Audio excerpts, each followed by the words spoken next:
بسم اللہ الرحمن الرحیم۔ السلام علیکم۔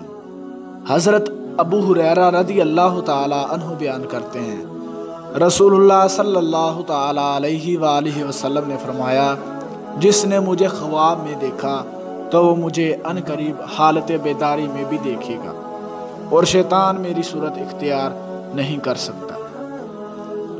حضرت ابو قتادہ رضی اللہ تعالی عنہ بیان کرتے ہیں، رسول اللہ صلی اللہ تعالی علیہ وآلہ وسلم نے فرمایا، اچھے خواب اللہ کی طرف سے ہیں اور برے خواب شیطان کی طرف سے ہیں۔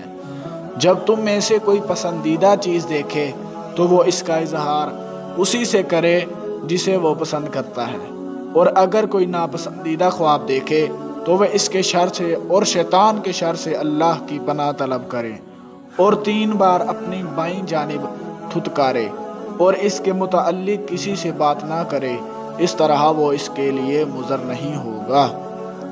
حضرت ابو ہریرہ رضی اللہ تعالیٰ عنہ بیان کرتے ہیں، رسول اللہ صلی اللہ تعالیٰ علیہ وآلہ وسلم نے فرمایا، جب قیامت کا زمانہ قریب آ جائے گا تو قریب نہیں کہ مومن کا خواب جھوٹا ہوگا۔ مومن کا خواب نبوت کا 46واں حصہ ہے، اور جو چیز نبوت سے ہو وہ جھوٹی نہیں ہوتی۔ حضرت جابر رضی اللہ تعالیٰ عنہ بیان کرتے ہیں، ایک آدمی نبی کریم صلی اللہ تعالیٰ علیہ وآلہ وسلم کی خدمت میں حاضر ہوا تو اس نے عرض کیا، میں نے خواب میں دیکھا کہ میرا سر کاٹ دیا گیا ہے۔ راوی بیان کرتے ہیں کہ نبی کریم صلی اللہ تعالیٰ علیہ وآلہ وسلم مسکرا دیے اور فرمایا، جب شیطان کسی سے اس کی نیند میں کھیلے تو وہ لوگوں کو نہ بتائے۔ تو دوستو، اللہ سے دعا ہے کہ اللہ رب العزت ہمیں ان حدیث پر عمل کرنے کی توفیق عطا فرمائے۔ ملتے ہیں کسی اگلی ویڈیو میں، تب تک کے لیے اللہ حافظ۔